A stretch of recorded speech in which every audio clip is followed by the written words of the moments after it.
चलिए हम बात कर रहे थे DsP2 संकरण की। DsP2 संकरण, ठीक है। इस प्रकार के संकरण में जो निकेल का एक कंपाउंड है NiCN4 आयन, NiCN4 आयन, इसमें जो निकेल है उसकी संयोजकता कह सकते हैं आपकी भाषा में, या उसकी ऑक्सीकरण अवस्था। इस यौगिक में Na की जो ऑक्सीकरण अवस्था है वो कितनी बेटा आपकी +2, क्या यहाँ पे +2। पूरे जो आपका कॉम्प्लेक्स कंपाउंड है उस कॉम्प्लेक्स आयन के ऊपर चार्ज कितना है आपका -2, तो इसका अपोजिट क्या हो जाएगा Na का ऑक्सीडेशन नंबर, माइनस का अपोजिट आपका प्लस, ठीक है। अब ये जो यौगिक जिन्हें हम बड़े कोष्ठक के रूप में लिखेंगे आज के बाद कभी भी, अगर आप लोग ऐसे यौगिकों को देखते हैं जो बड़े कोष्ठक के रूप में लिखे जाते हैं, उन्हें कहा जाता है कॉम्प्लेक्स कंपाउंड या संकुल यौगिक। कॉम्प्लेक्स कंपाउंड या संकुल यौगिक। और जिन संकुलों में ये होती है केंद्रीय धातु और ये होता है लिगेंड, ये होता है केंद्रीय धातु, इसे कहते हैं लिगेंड। जब लिगेंड पावरफुल होता है, लिगेंड क्या होता है आपका पावरफुल, अति ऋणात्मक, जितने भी लिगेंड अति ऋणात्मक होते हैं वो अयुग्मित इलेक्ट्रॉनों को अपनी ऋणात्मकता के कारण युग्मित कर देते हैं। क्या कर देते हैं वहां पे? युग्मित, ठीक है। इसमें अभी तक इलेक्ट्रॉन कहां जा रहा था? यहां से S से कहां जा रहा था? P में। अब क्या होगा? इलेक्ट्रॉन आगे वाले ऑर्बिटल से कहां आएगा? पीछे।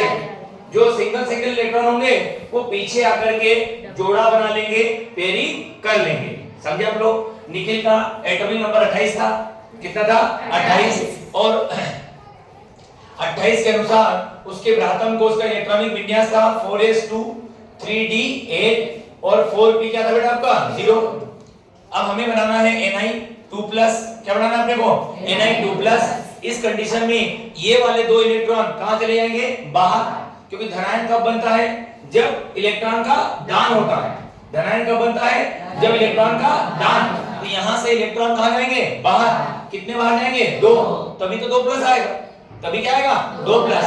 तो जो Na+ है उसका इलेक्ट्रॉनिक विन्यास हो जाएगा 4s0 3d8 और 4p में पहले से इलेक्ट्रॉन नहीं था, 4p0। अब हमने कहा सामान्य अवस्था में जो Na2+ है वो कैसा रहेगा? तो ये होगा आपका D, और पहले आएगा D, क्योंकि D के आगे अंक लिखा है 3, D के आगे अंक क्या लिखा है? 3, और S के आगे अंक क्या लिखा है? 4। तो हम इसको बढ़ते क्रम में लिखेंगे। बढ़ते क्रम में लिखोगे तो पहले D ऑर्बिटल आएगा। D ऑर्बिटल में कुल उपकोषों की संख्या कितनी होती है? 5। कितनी होती है? 5। ये लिख दिया मैंने यहाँ पे 3D में इलेक्ट्रॉन कितने हैं? 8। तो ये 1 2 3 4 5 6 7 और ये क्या हो गया? 8। इसी प्रकार से 4s में एक ही बॉक्स बनता है, इसमें एक भी इलेक्ट्रॉन नहीं है। P में बॉक्स कितने बनते हैं बेटा आपके? 3, 1 2 और 3। इसमें भी एक भी इलेक्ट्रॉन नहीं है। अब यहाँ पर आएगी उत्तेजित अवस्था। यहाँ पे क्या आएगी? उत्तेजित अवस्था। उत्तेजित अवस्था में क्या होगा?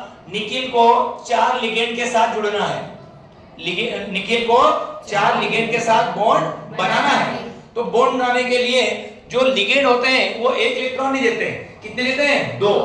कितने देते हैं? 2। तो इन लिगेंडों के द्वारा इलेक्ट्रॉन का साझा किया जाएगा कितने का? 2 का। किसके साथ में? निकेल के साथ। इसका मतलब पूरा बॉक्स खाली होना चाहिए। पूरा बॉक्स क्या होना चाहिए? खाली। कितने बॉक्स खाली चाहिए इसको? 4। कितने बॉक्स खाली चाहिए? 4।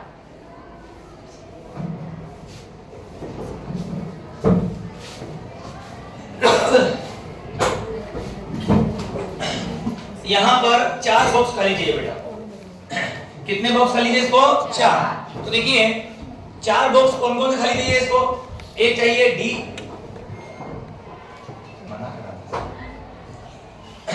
एक बॉक्स था आपका D, एक था हमारा S और एक 2 क्या थे आपके? P। अब D यहां पे खाली है क्या? D खाली है? नहीं है। तो D खाली नहीं है तो मैंने कहा था इलेक्ट्रॉन का विस्थापन हुआ था कहां पर? आगे। अब इलेक्ट्रॉन कहां आएगा? पीछे।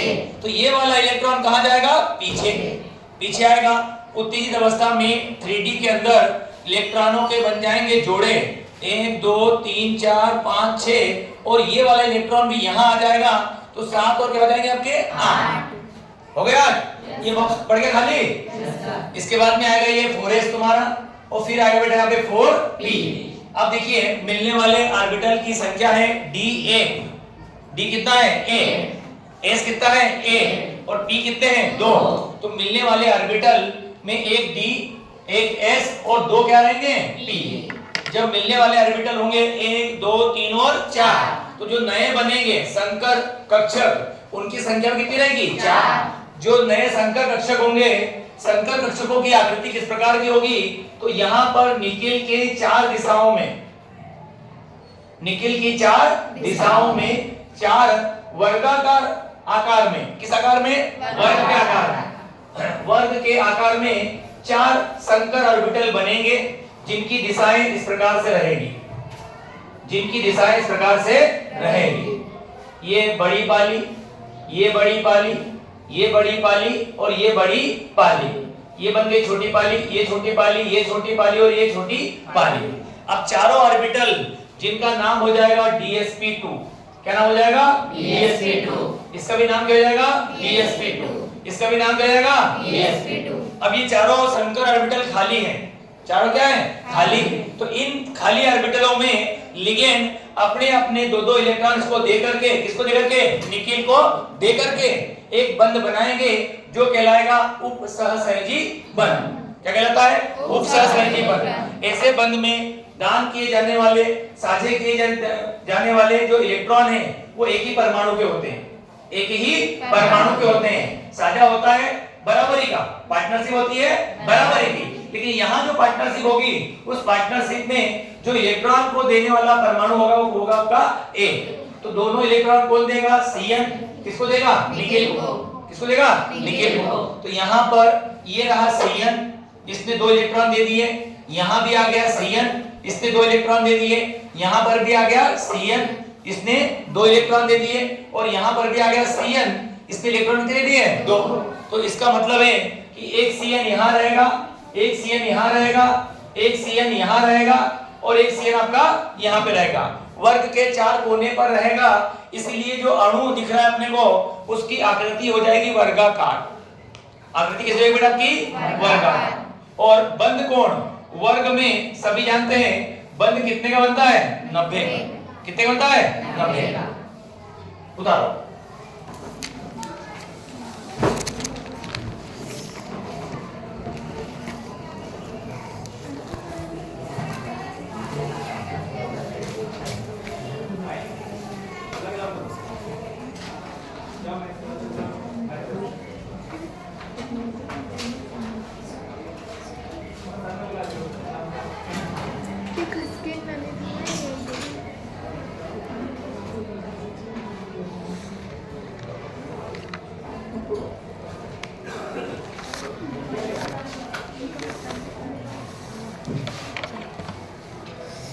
dsp2 संकरण में लिगेंड अति ऋणात्मक होने के कारण जो अयुग्मित इलेक्ट्रॉन होते हैं उसको क्या कहते हैं वो युग्मित। इनका युग्मन क्यों हुआ है इसके प्रभाव के कारण Cn के प्रभाव के कारण। Cn के प्रभाव के कारण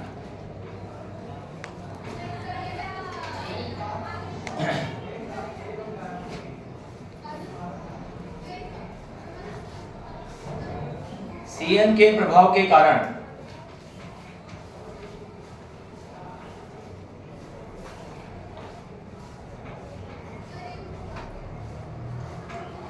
एग्जाम्पल तो कल बता दिया था मैंने आपको dsp2 में। एक और एग्जाम्पल आप नोट कर लेना या कर लिया होगा आप लोगों ने। प्लेटिनम संकुल है एक निकेल का संकुल था एक प्लेटिनम का संकुल है।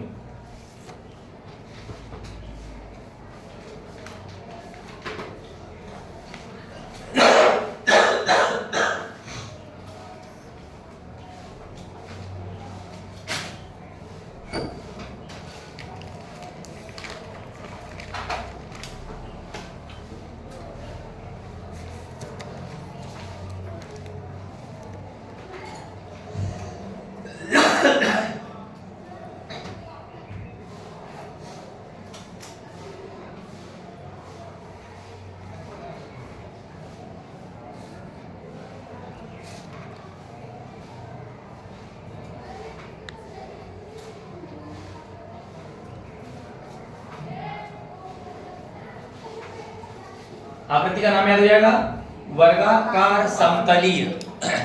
वर्गाकार समतलीय आकृति होती है।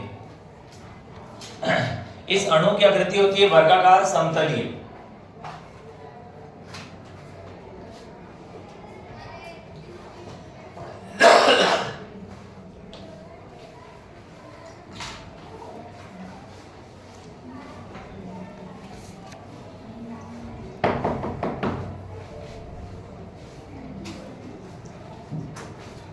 पेन स्पीड चला ले बेटा।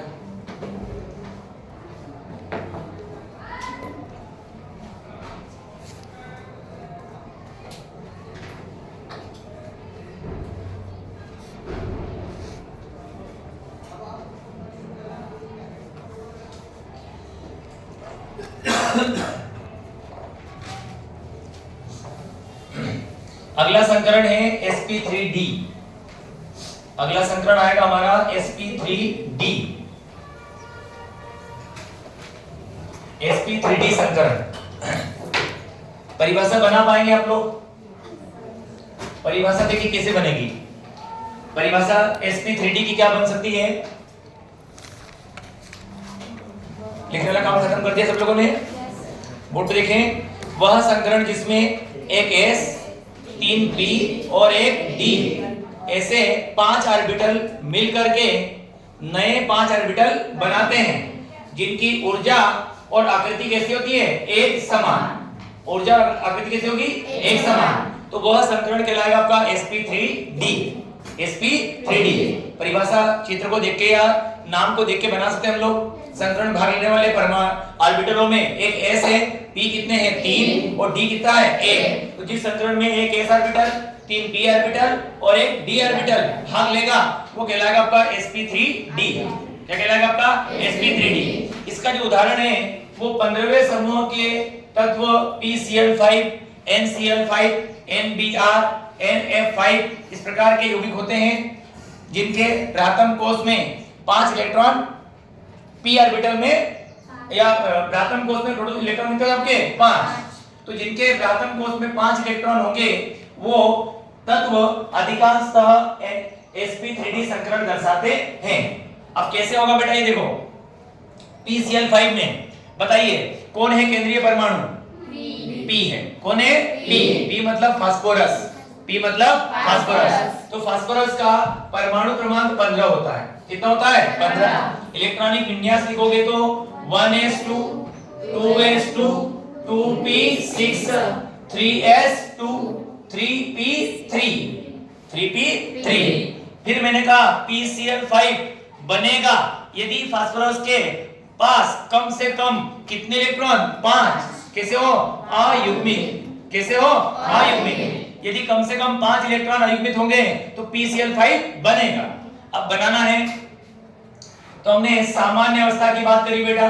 सामान्य अवस्था में बात करेंगे किन ऑर्बिटलों की? जो प्राथम कोश के। जो कौन से हैं? प्राथम कोश। इस कोश में 3s होगा, 3p होगा और एक होगा बेटा आपका 3d। लेकिन उसमें इलेक्ट्रॉन कुछ भी नहीं है। उसमें इलेक्ट्रॉन कुछ भी नहीं है। तो पहले हमने सामान्य अवस्था में बनाया 3s को, फिर बनाया बेटा मैंने किसको? 3p को, फिर बनाया मैंने बेटा किसको? 3d को। 3d बना दिया। 1 2 3 4 और ये 5। ये 3d हो गया। अब इसमें इलेक्ट्रॉन कितने हैं आपके? 2। यहाँ कितने हैं बेटा आपके? 3 हैं। अब मुझे अगर मैं इसको यहाँ रखूंगा तो युग्मन हो जाएगा, यहाँ रखूंगा तो भी क्या हो जाएगा? युग्मन। यहाँ रखूंगा तो भी क्या हो जाएगा? युग्मन। इसलिए ये वाले इलेक्ट्रॉन का स्थानांतरण p में न करते हुए कहाँ करना पड़ेगा? d में। कहाँ करना पड़ेगा? d में। क्योंकि मुझे चाहिए 5 अयुग्मित इलेक्ट्रॉन। क्या चाहिए मुझे? 5 अयुग्मित इलेक्ट्रॉन। तो जो इसकी उत्तेजित अवस्था है उस उत्तेजित अवस्था में 3s में से एक इलेक्ट्रॉन d में चला जाएगा। 3s में से एक इलेक्ट्रॉन कहाँ चले जाएगा? d में। ये d में आ गया। कहाँ पे आएगा आपका? d में। अब संकरण होगा किसके बीच में? एक s ऑर्बिटल, p कितने रहेंगे आपके? 3 और d कितना रहेगा आपका? 1। d कितना रहेगा? 1। तो संकरण के लिए मिलने वाले ऑर्बिटल की संख्या है एक s ऑर्बिटल, p कितने हो गए? 3 और d कितना हो गया? 1। इसलिए नाम क्या दिया है? sp3d।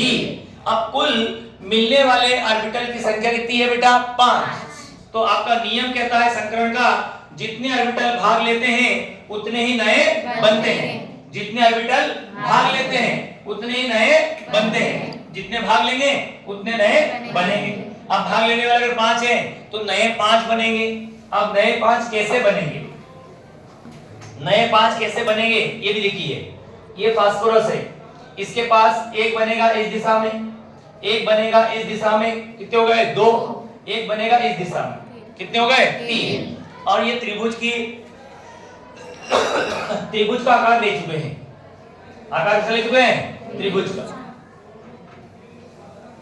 त्रिभुज में टोटल कोण 360 बनेगा। कहां पर? केंद्र पर। कहां बनेगा? केंद्र पर।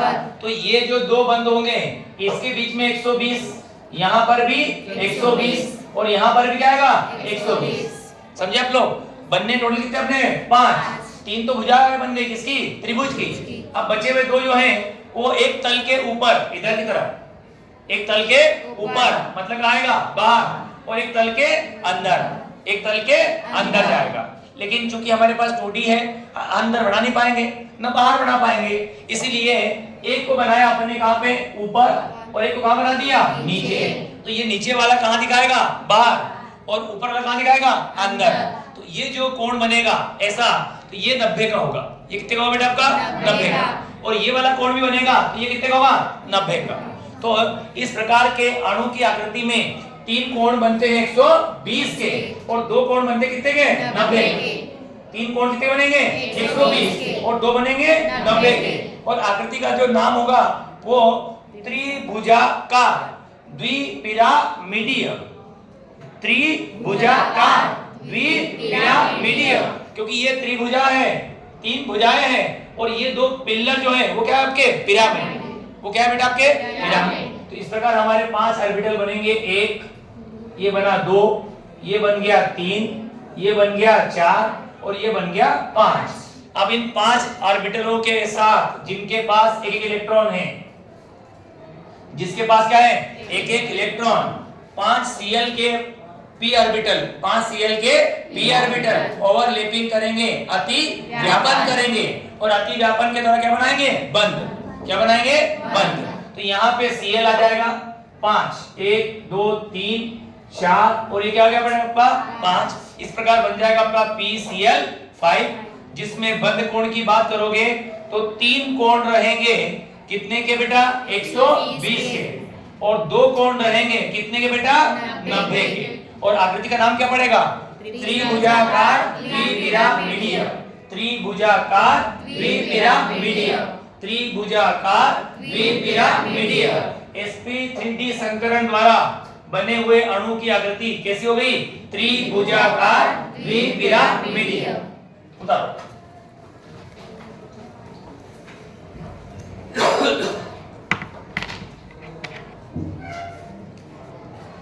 अणु की आकृति हो गई त्रिभुजाकार द्विपिरामिडीय।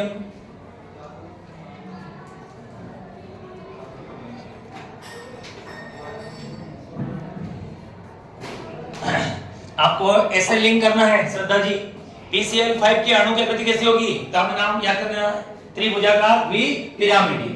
PCl5 में संकरण कौन सा होता है? sp3d। sp3d संकरण का एक उदाहरण दीजिए, क्या आएगा? PCl5। sp3d संकरण के द्वारा PCl5 में बने हुए अणु में बंध कोण कितने होंगे? तो 3 होंगे 120 के, और 2 होंगे 90 के। इतना अपने को याद करना है।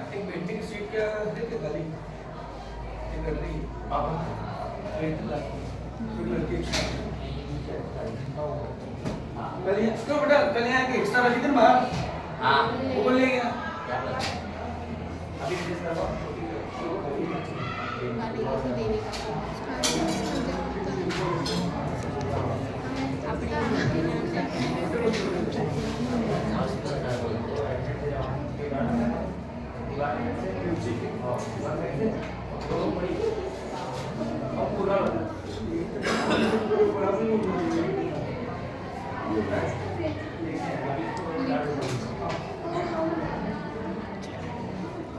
त्रिभुजाकार द्विपिरामिडीय आकृति होती है।